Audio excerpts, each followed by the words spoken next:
Hey spuddies, PotatoMcWhiskey here, and welcome back to Let's Play Civilization 5, the Vox Populi mod, as Korea. Now we're in 1705 AD, and where we left off, I have no idea, because it's been about a week since I've played this save file. Anyway, let's go ahead and... Oh, we're going to place down an embassy. Now we do want to double check that there are no embassies currently, and we're going to stick the embassy right on top of this village. And boom, and that should give me an embassy, but also it will give me plus 100 science, plus 300 culture, and 100 golden age points. And already, as I've said, we have 3,000 out of the 4,000 golden age points that we need to get our next golden age. Now we could do a lot of growing, so I want to make sure I go through my empire here and just double check that I don't have avoid growth on anywhere. No, we have avoid growth off everywhere, so that's great. We'll be able to do a lot of growing. We're finishing up some stuff like opera houses and things like that, so we're going to probably just kind of check here. I want to make sure I'm not at war with anyone. Yeah, everyone is pretty friendly. That's pretty much it. So let's go into our next turn.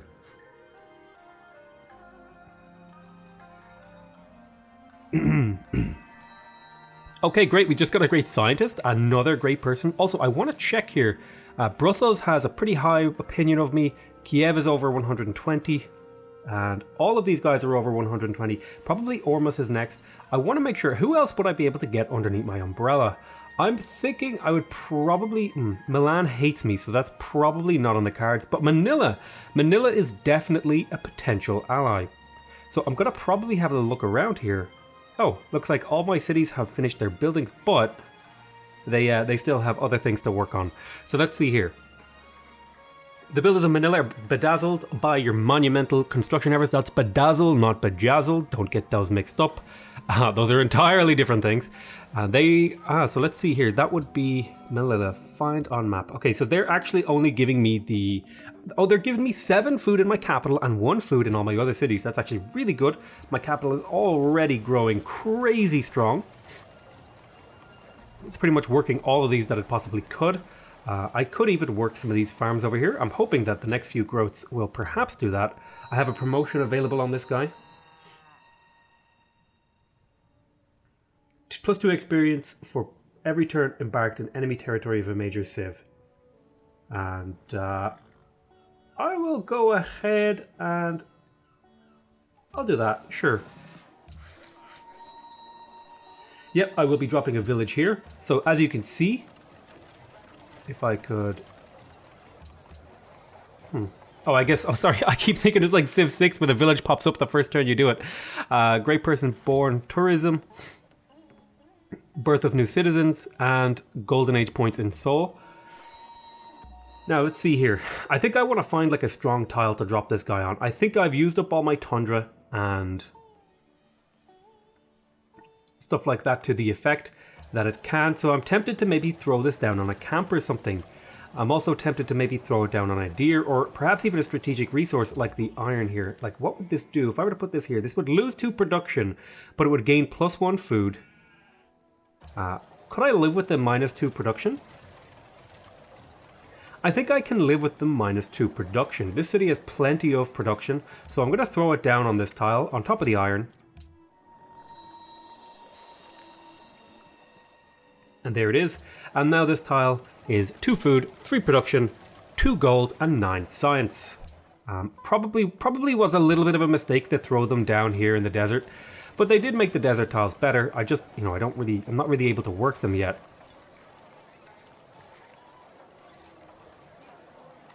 So this was probably a waste to do this, but long term we'll be able to work it. Probably short term it was a waste. Okay, let's see here. This is all looking just fine. Oh, I have a person I can reassign. And what do I want to reassign you to? Well, if I take you out here, that would lower how fast you grow. Perhaps a great scientist slot could be worthwhile working, or I could go for more production here. We'll have to see what we do. I would like you to continue to explore and gain experience. And then over here, I have a workboat. Where was this workboat going? Oh god. Right here. And now we have that fish improved, and I should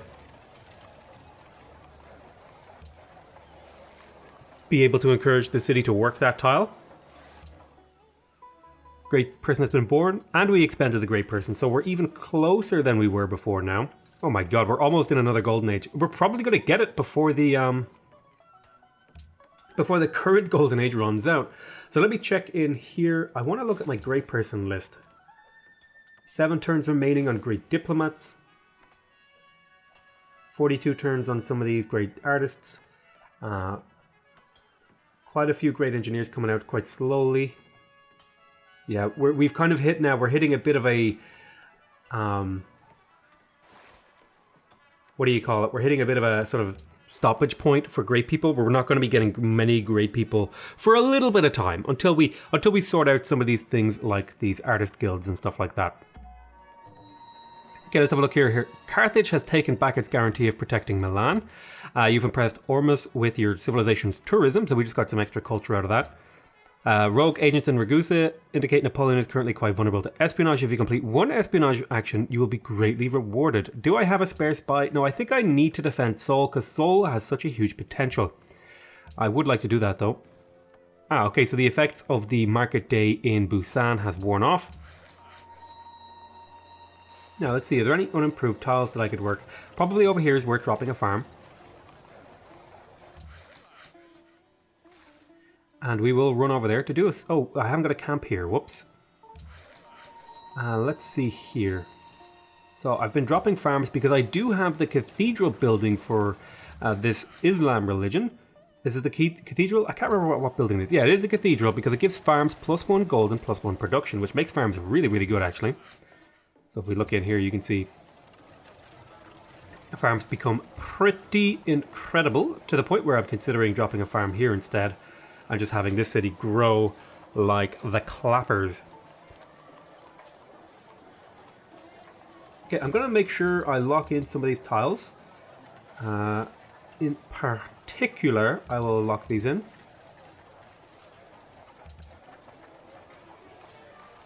And that is that. I kind of miss being able to remove resources in Civ 6. It would be nice if I could kill those bananas. Anyway, that's just that. Okay, so I have another worker over here. I'm going to send this over to Seoul. Seoul could use a few improvements, and then we'll go into our next turn. Oh, do I have like a great person sitting in wait here? Oh, I do.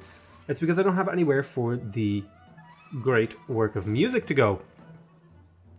Speaking of which, I haven't checked my tourism in a couple of minutes. Do I need to move any great works here? I think I have all the theming bonuses that I can get.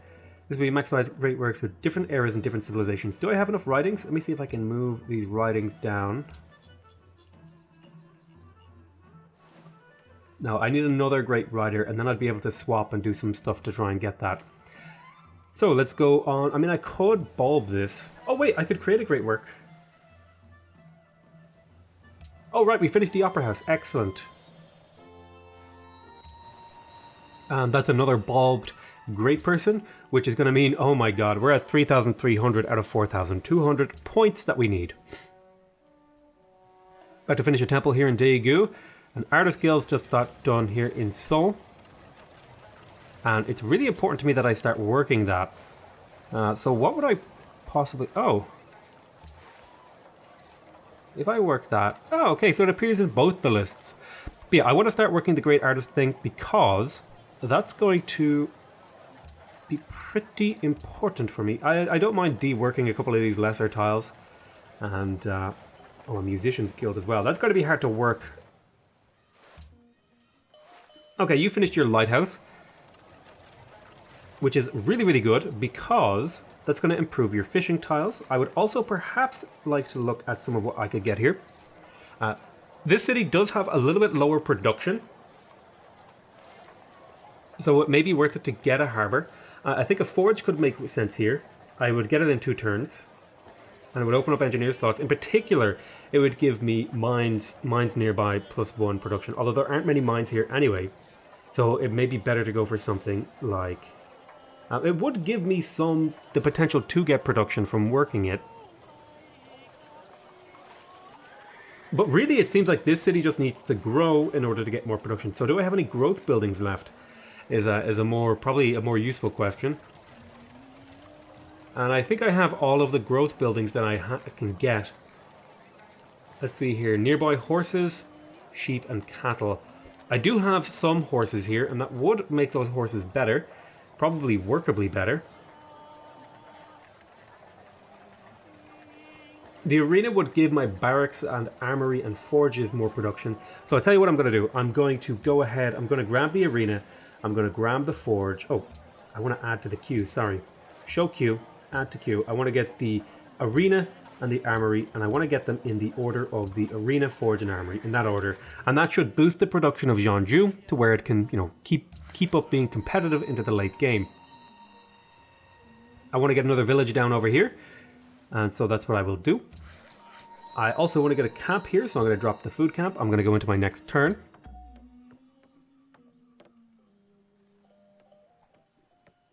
Yeah, one of you guys said that it might not be worth it to drop these great scientists in the desert, and I think I actually agree with you. Bonus yields update in Pyongyang. We just got 48 science, so we have ended a deal with Napoleon. Let me go ahead and open up a new deal with Napoleon. He wants ivory. And what would he give me? 6 gold per turn. I think that's an acceptable amount. It's more than 0, and that makes me happy. It's about 6% is about 2% of my current gold income, but just about. Okay, Pyongyang has completed its harbor, which means that it's actually quite productive now. Now, we have plenty of happiness to play around with, so it may be worth it to get all our growth buildings. Do we have any growth buildings left? It doesn't look like we have any growth buildings left. So perhaps we can go for production buildings. So I might grab the arena into the armory. So let me then grab the armory. Arena into armory, which would give this city a little bit more production. Plus the armory has 2 sides on it, and the arena has a little bit of culture. So that'll hopefully result in a little bit more production. Also, the armory is nice because it allows you to make strong units pretty quickly. Now, you don't really have any goals left. We're kind of running out of tiles to improve, which is, you know, that's a good problem to have. Are you going to be growing to any more land tiles? And I actually don't think you will. I think you pretty much have all of the tiles that you're going to be working for the rest of the game, so I'm pretty happy to leave Pyongyang the way it is. And instead I might come down here and help out and get this online. Let's see, your unmet player has entered the industrial era. Well, actually, you know, it might be worthwhile to check where we are. We're about to pick up steam power. I'm not even sure if this is the right move, but it is sort of in the direction that we want to go. We want to grab industrial, because we want factories, right? We want coal, and we also want to, we may have to settle for some coal, although there aren't really many city settlement spots left. Kaesong is about to get its musicians guild, so let's move on into the next turn. Right, I'm going to throw down the village here, and that's pretty much all I can do in that turn. And then I'll go, there you go. There we go, okay. I'm about to finish an armory in Jeonju. That's exactly what I wanted to get the extra production. Valletta and Carthage are now allies. Be it known that you're now the land of the Celts. I am Boudica. Trade, how do you feel? I have ivory. You have these. I'm not going to give you a crab. How much gold would you like? How about 18 gold? Right, so I'll give you 18 gold for these 3 luxuries.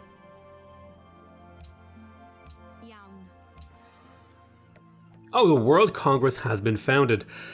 Let's see here. Carthage has discovered every civilization in the world. To commemorate this occurrence, the leaders from around the world will come together in the first Congress of Carthage in 13 turns to discuss the international diplomacy.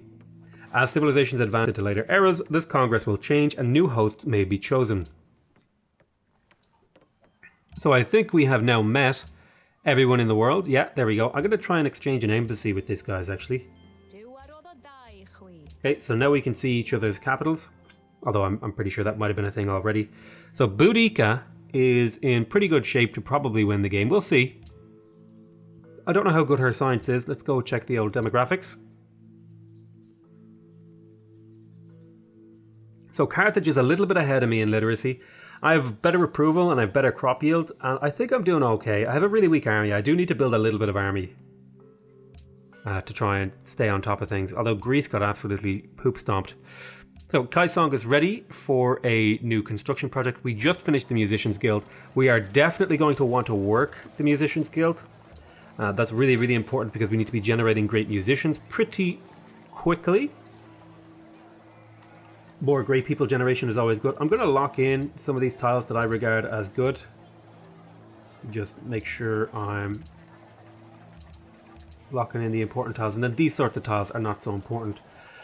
Alright, let's have a look here. Do we have all our growth buildings? I think we do. We could go ahead and we're growing pretty aggressively right now.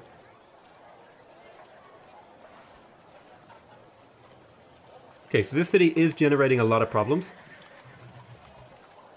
I think grabbing a little bit more production would be perfectly reasonable and nobody would hate me for it. I could grab the constabulary. So I'm going to grab the arena. I'm going to grab the armory. And then we'll look back into the city. Just trying to get as much production as I can so I can crack in as many buildings as I can in the rest of this game. Okay, so it's my turn to make a proposal for the first Congress of Carthage to consider. I have 3 city-state embassies. 1 from membership, 1 from being current hope, 1 from embassies, 2 from religious authority, and 1 from consulate's policy. We don't share an ideology. We don't have a spy as a diplomat in their capital. Right. The world recognizes the need for justifiable war to resolve diplomatic disputes. War maintenance costs are reduced by 15%. War mortgage penalties for capturing cities are reduced. So Carthage and France would be happy about this. City-state sanctioned cultural heritage sites. Great works provide +1 sites. That could be a good one. I could grab that one. Let's see here. I'm not so sold on this one.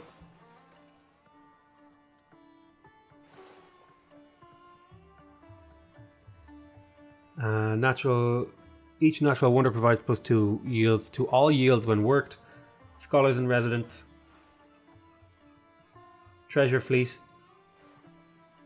Receive an additional trade rate grant to all naval users except for the treasure fleet, which grants +10% and able to heal outside. Great Admiral. Frigate, 300 points more than the Golden Age.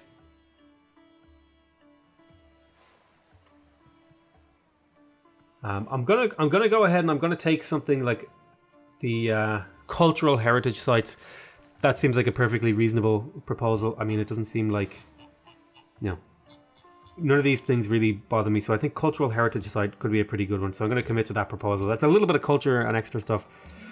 A meteor has landed. Your officials collect the meteor and brought it to the capital for study. What should they do with it? I'm going to donate it to the universities. Okay, that's an extra 5 science. Not an exactly huge amount. Carthage is now the friend of Valletta. Speaking of which, we're going to want to build a few of those diplomat envoys in particular because Ormus is now... Oh, Ormus is actually in pretty good shape. Huh. Well, I would like to get Manila on my side, so let me go ahead and then... How much paper do I have? I have enough paper to make at least 1 envoy. Let's see here. Wait, I want to... Did I make a... I did. So let's see here in Daegu, what are we going to choose for our production?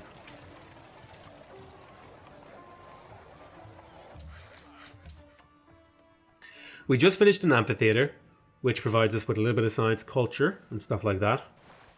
The opera house would be pretty nice as well, plus 10% culture, and the great musician race, and all musician guilds produce +1 gold. So this just screams to me like it's a good move. Although there are cheaper things back here that are worthwhile getting. The armory, for example, would give me 2 science and 2 production.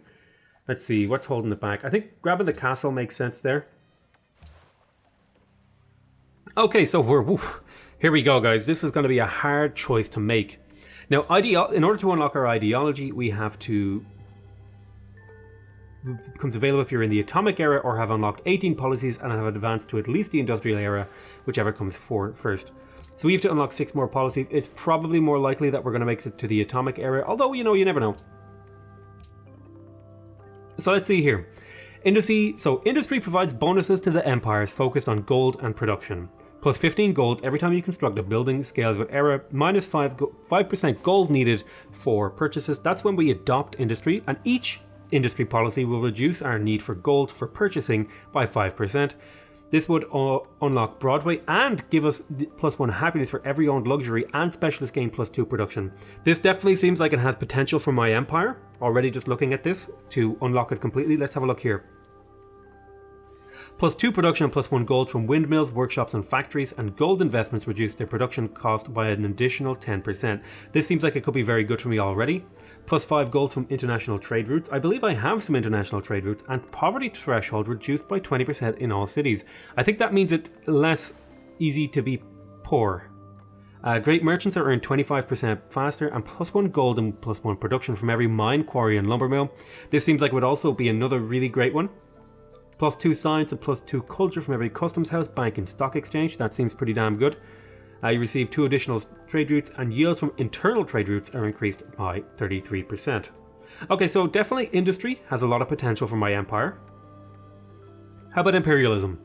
Let's see here. Adopting imperialism gives +1 movement for naval units, embarked units and great generals, as well as +1 sight for naval units, and +5 production towards all military units. That seems pretty interesting. The +5% production towards military units isn't every time you unlock a policy. It also unlocks the Pentagon, and air units start with a range promotion. All ocean, coast and lake tiles gain +1 science and +1 production. That also seems like it would be really strong for my empire, although I'm not going for a conquest play. Naval units start with the Ironsides promotion. Puppeted cities receive a +25% production modifier, and constabularies provide +1 happiness. Gold required for military unit upgrades reduced by 25%. All bonuses, yields, happiness from global monopolies are doubled. Oh, very cool. Earned great generals and great admirals 33% more quickly. Barracks, armories, military academies, forts, and citadels provide +3 science and +1 culture. That could seem pretty damn good. Farms and plantations gain +1 production and +1 food. Damn, that seems really good. Your military forces are 25% more effective, intimidating city-states, and military units can be upgraded in territory owned by friendly city-states. That also seems really strong. Receive a free factory and a large sum of gold when you conquer a city for the first time. Oh, damn.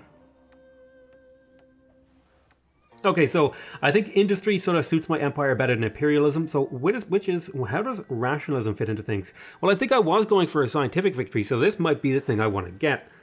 Let's see here. Maximizing food growth and science output. That definitely seems like it would be in line with what I'm doing with my empire so far. So adopting it would give me +5 science and +2 production from all strategic resources. Holy shit, that seems really good. And +5% science when your empire is happy. And each rationalism policy also grants me +2% science when my empire is happy. This would unlock the Bletchley Park, +33% great scientist rate in all cities, +25% growth rate in all cities, and allows the purchasing of great scientists with faith in the industrial era. Damn, that seems like it could be really good. Oh, Enlightenment. A golden age begins, +10% science and 10% food growth in all cities during golden ages. This seems like it could be really, really good. This seems like it fits really nicely with my empire. This one, industries, is pretty cool though too. +3 science, +2 culture from villages, and -100% religious unrest in cities. This seems like these seem like they could be really good. I've been using a lot of villages.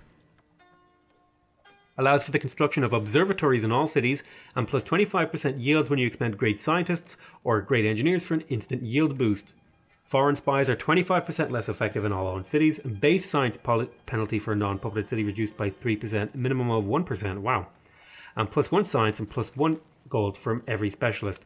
Damn, that's really, really hard to do. This is like a really difficult choice for me. I really like both of these. And it's a very difficult choice. This would definitely be like really good for the whole like thing. This could be a lot of science for my empire. But I really, there's just something about me. I really like production empires. So, you know what, even though we're kind of going for a science victory, we're going to we're going to play around with things. I'm going to get industry just to be different, just to be different. So we have tradition, aesthetics, rationalism. It's hard to pass this up though. It really is hard to pass this up because it's so good. But just something about the industry speaks to me. You know what, for this run, we're going to go with rationalism. But I really am excited to try out the industry thing. So that is a lot of science we just got from all of our strategic resources. If we zoom in here, you can see here, we now get a bunch of science from this. Let's have a look at all our strategics.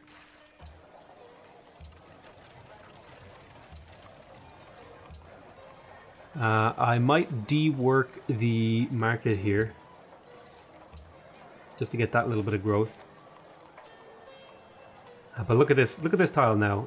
An extra 2 production and 5 science. Yeah, I think this was definitely worthwhile. If we look around, do we have any more strategic? I know we have some strategic somewhere. I guess maybe not. But yeah, okay, I'm going to call that an end to this episode. We had a pretty damn good discussion about what we were going to do in the long term with regards to our empire, and we went the route of rationalism. I hope that was the right choice. We'll see how it works out in the long term. I want to thank you guys very much for watching. Hope you guys are enjoying this series. Please remember to subscribe if you want to see more videos from me. Remember to leave a like if you want to give me your support. And remember, to leave a comment if you want to give me your feedback. Other than that, I want to say I love you all very much, and I'll see you next time. Bye-bye!